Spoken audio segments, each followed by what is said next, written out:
On October 14, 1943, the prisoners of Sobibor concentration camp revolted, killing about 11 SS staff. This was an extermination camp, and within the first 90 days of its operation, over 100,000 Jews were murdered. The revolt was sparked when prisoners began to notice a sharp decline in those being sent for extermination. Rumors began to spread that the camp was about to be dismantled, and the surviving prisoners would all be exterminated. The plans for the revolt were created by Lieutenant Alexander, and he was a Jewish Red Army POW in the camp. It was a very well thought out plan that required absolute precision, secrecy, and everyone to commit to their part. And on October 14th at 4 p.m. the plan was set in motion. At one particular place in the camp, they had an SS official come try out one of the coats that had been taken from one of the victims. While he was trying on the coat, they took an axe and killed him. And this happened all across the camp at specific times. Groups would lure the SS officials away and kill them, and take their weapons and take their uniform.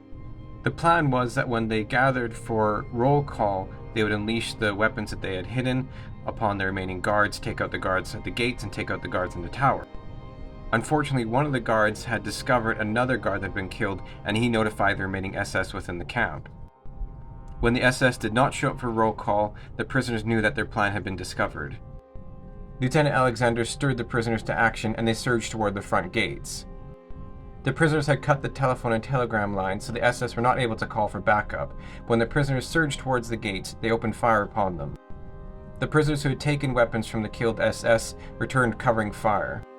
Some prisoners cut through the barbed wire, while others jumped over the fence and took their chances with the landmines that were surrounding the camp. While 300 prisoners did manage to escape the camp, only 50 of them survived the war.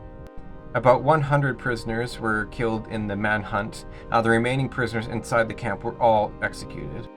There were 2 prisoners that fell in love in the camp, and their diary has survived to this day, which shows a great insight into what the camp life was like, as well as the revolt.